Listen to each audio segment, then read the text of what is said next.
Assalamualaikum warahmatullahi wabarakatuh. Perkenalkan, nama saya Tasya Juniatama dari Prodi Manajemen kelas reguler B. Di sini saya akan menjabarkan tentang akhlak. Akhlak secara terminologi berarti tingkah laku seseorang yang didorong oleh suatu keinginan secara sadar untuk melakukan suatu perbuatan yang baik. Akhlak merupakan bentuk jamak dari kata khuluq, berasal dari bahasa Arab yang berarti perangai, tingkah laku, atau tabiat. Cara membedakan akhlak, moral, dan etika yaitu dalam etika untuk menentukan nilai perbuatan manusia baik atau buruknya menggunakan tolak ukur akal pikiran atau rasio, sedangkan dalam moral dan susila menggunakan tolak ukur norma-norma yang tumbuh dan berkembang dan langsung dalam masyarakat atau adat istiadat, dan dalam akhlak menggunakan Al-Quran dan Al-Hadis untuk menentukan baik buruknya. 3 pakar di bidang akhlak yaitu Ibnu Miskawai, Al-Ghazali, dan Ahmad Amin menyatakan bahwa akhlak adalah perangkai yang melekat pada diri seseorang yang dapat memunculkan perbuatan baik tanpa mempertimbangkan pikiran terlebih dahulu. Definisi akhlak. Kata akhlak diartikan sebagai suatu tingkah laku, tetapi tingkah laku tersebut harus dilakukan secara berulang-ulang, tidak cukup hanya sekali melakukan perbuatan baik atau hanya sewaktu-waktu saja. Seseorang dapat dikatakan berakhlak jika timbul dengan sendirinya, didorong oleh motivasi dari dalam diri dan dilakukan oleh motivasi banyak pertimbangan pemikiran, apalagi pertimbangan yang sering diulang-ulang, sehingga terkesan sebagai keterpaksaan untuk berbuat. Apabila perbuatan tersebut dilakukan dengan terpaksa, bukanlah pencerminan dari akhlak. Dalam ensiklopedia, akhlak disebut sebagai ilmu akhlak yang mempunyai arti sebagai studi dan sistematik tentang tabiat dan pengertian nilai baik, buruk, seharusnya benar, salah, dan sebagainya, tentang prinsip umum dan dapat diterapkan terhadap sesuatu selanjutnya, dapat disebut juga sebagai filsafat moral.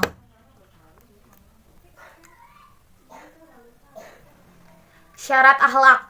Ada 4 hal yang harus ada apabila seseorang ingin dikatakan berakhlak. 1. Perbuatan yang baik atau buruk. 2. Kemampuan melakukan perbuatan. 3. Kesadaran akan perbuatan itu.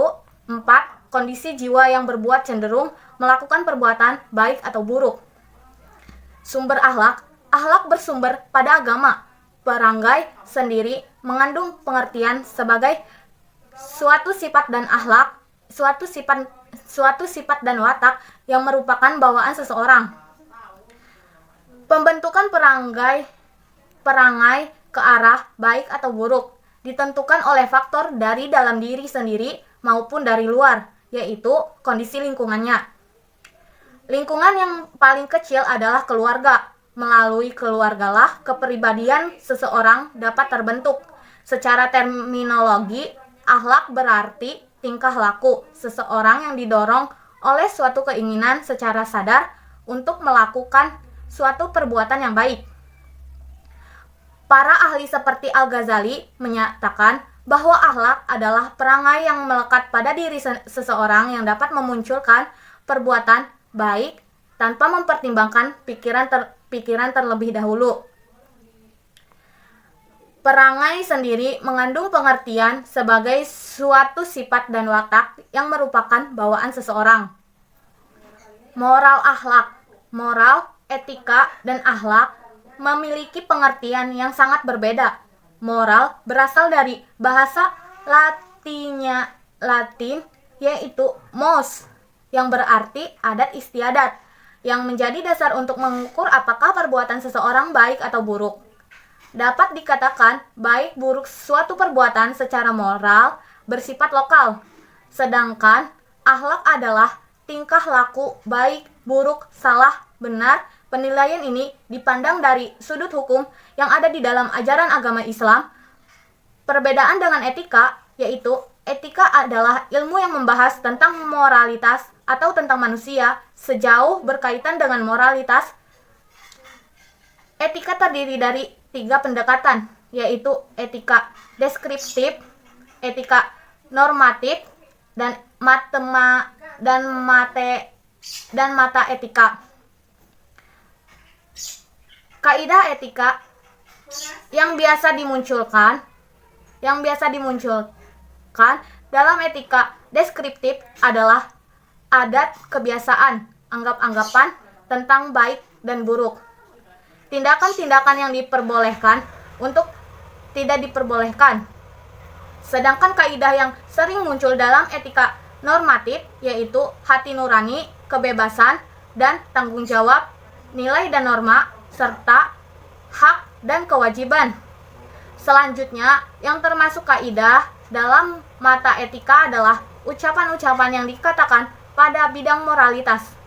Dari penjelasan tersebut, dapat diambil kesimpulan bahwa etika adalah ilmu, moral adalah ajaran, dan akhlak adalah tingkah laku manusia. Pembagian akhlak, akhlak baik atau al-hamidah. 1. Jujur atau asyidik. Jujur adalah suatu tingkah laku yang didorong oleh keinginan atau niat yang baik dengan tujuan tidak mendatangkan kerugian bagi dirinya maupun orang lain. Berperilaku baik atau husnul khuluq adalah suatu reaksi fisik seorang terhadap lingkungannya dengan cara yang terpuji. 3. Malu adalah akhlak atau perangai seseorang untuk meninggalkan perbuatan-perbuatan buruk dan tercela sehingga mampu menghalangi seseorang untuk melakukan dosa dan maksiat secara dapat mencegah seseorang untuk melalaikan hak orang lain. 4. Rendah hati. Rendah hati adalah sifat pribadi yang bijak oleh seseorang yang dapat memosisikan diri sederajat dengan orang lain dan tidak merasa lebih tinggi dari orang lain. 5. Murah hati. Murah hati adalah suka atau mudah memberi kepada sesama tanpa merasa pamrih atau sekedar pamer. 6. Sabar. Sabar adalah menahan atau mengekang segala sesuatu yang menimpa dari diri kita atau hawa nafsu. Ruang lingkup akhlak. Akhlak pribadi. Yang paling dekat dengan seseorang itu adalah diri sendiri. Maka hendaknya seseorang itu menginsafi dan menyadari dirinya sendiri. Karena hanya dengan insaf dan sadar kepada diri sendirilah pangkal kesempurnaan akhlak yang utama, budi yang tinggi. Manusia terdiri dari jasmani dan rohani. Di samping itu, manusia telah mempunyai fitrah sendiri. Dengan semua itu, manusia mempunyai kelebihan dan dimanapun saja manusia mempunyai perbuatan. Akhlak berkeluarga.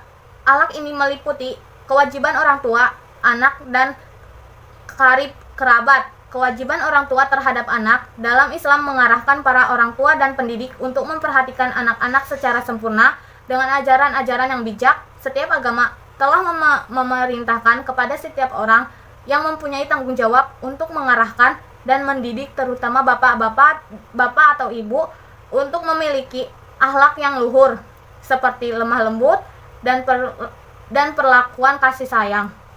Akhlak bermasyarakat. Tetanggamu ikut bersyukur jika orang tuamu bergembira dan ikut susah jika orang tuamu susah.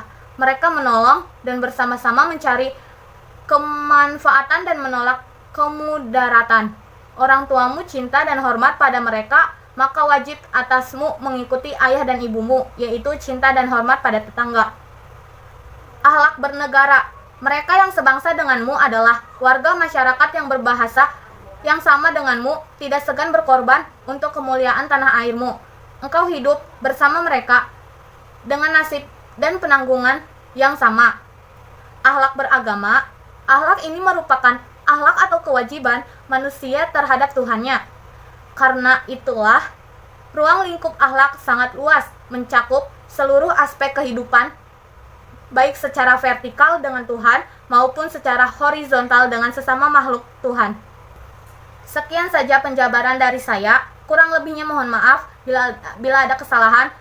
Billahi taufiq wal hidayah. Wassalamualaikum warahmatullahi wabarakatuh.